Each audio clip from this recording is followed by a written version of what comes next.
Well, I'm playing this beautiful Grimes guitar. My buddy Steve Grimes made this here on Maui, and I wanted to share sort of a special tuning with you.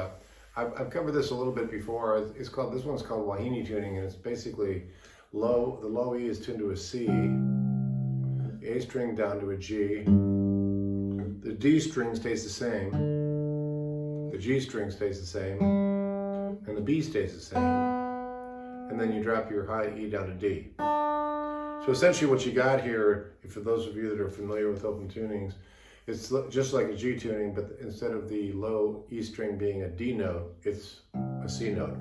And one of the reasons why I like the sound of it, especially on this guitar, when you're making a 4 chord, which I'm about to show you, we're just going to go back and forth from the 1 to the 4, which is a G to a C. And in this case, I'm just going to do a real simple picking pattern: down, down, up, up, down. So down, this is with a thumb, down, down, up, third finger on the B string, up on the G string with the first finger, and then down on the D string with your thumb. So in slow motion, it'll sound like this.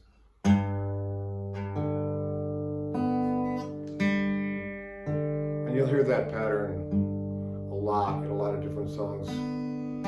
Now, what's fun about this tuning is when you go to your 4 chord, right, which is a C, what it looks like is an A minor 7th shape, which we all know by now. Second finger, second fret on the D. First finger, first fret on the B. But what's nice about this is we hit that low C along with it, and it ends up sounding like this, which is kind of exotic sounding. I just love the sound of that. You know, when we talk about G tuning, we've mentioned this a lot before. Keith Richards and so many more people, Ry Cooder, that use it. People through the years, the blues guys, and they call it Sebastopol tuning in the blues, but here in Hawaii we call it taro patch, and that's just regular old G tuning. That's how they get that whole Hawaiian sound, right?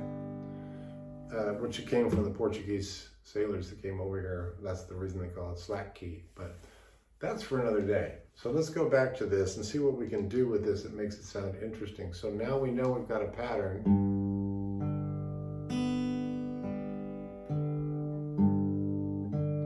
Now let's see what happens when we go to the C chord.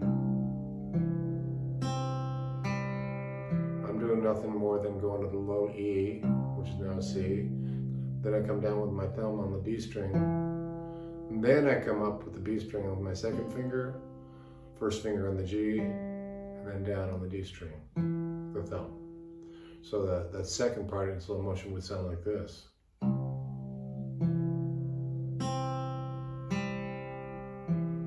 E string, D string, B string, G string, D string.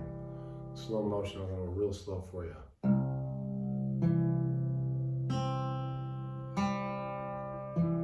And then we simply go back to the G chord, which leads on the A string, same pattern. You with me so far? It's a cool thing to know, because not only is it handy because it works on a lot of different songs, it's almost like a banjo picking, but when you change the tempo up a little bit, as you're about to see, it can get pretty interesting, especially. I'm not going to go any further than the G to the C, the G to the C, because I don't want to complicate this thing. But you can get a lot of mileage out of that. You really can. So check it out. I'm going to take it slow, and then I'm going to slowly speed it up and see if you notice how the feel changes once we get it rolling. It's kind of got almost like a train rhythm. So I'm going to take it real slow at first.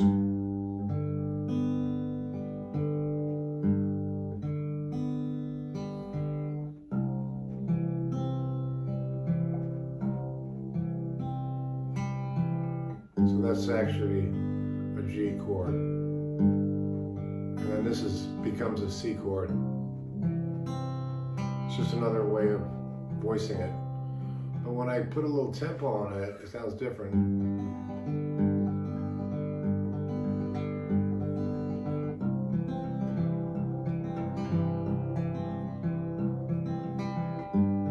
It's pretty full sound. If you want to, later on when you get comfortable with it, you can give it a little variation.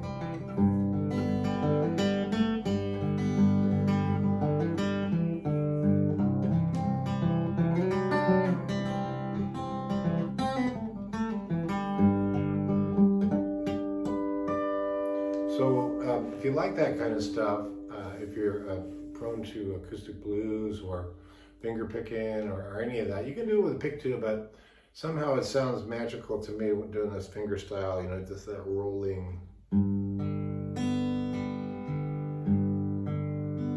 And you know, once you get accustomed to, you know, that pattern, it just becomes second nature after a while, and you can get your fingers dancing, you know.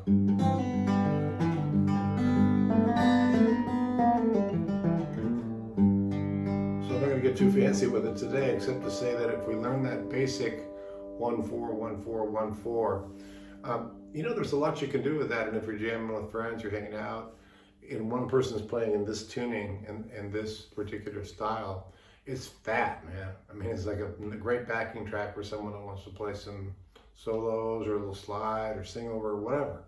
It's just a way of getting a full sound with just one guitar.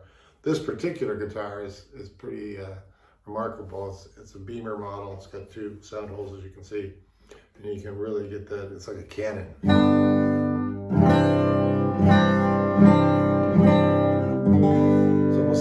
It's like an orchestra. Just thing goes forever. It's great. So I wanted to say thank you for coming by and checking out my channel here, and I also want to do a shout out down under. Good day to you, to all the people in Australia and New Zealand that have been tuning in. We've noticed you, and any kind of requests or ideas you got, I really appreciate it. But having so much fun with these lessons, conversing with everyone around the world, it's just a kick. So greetings from Maui, aloha, and we'll see you down the road.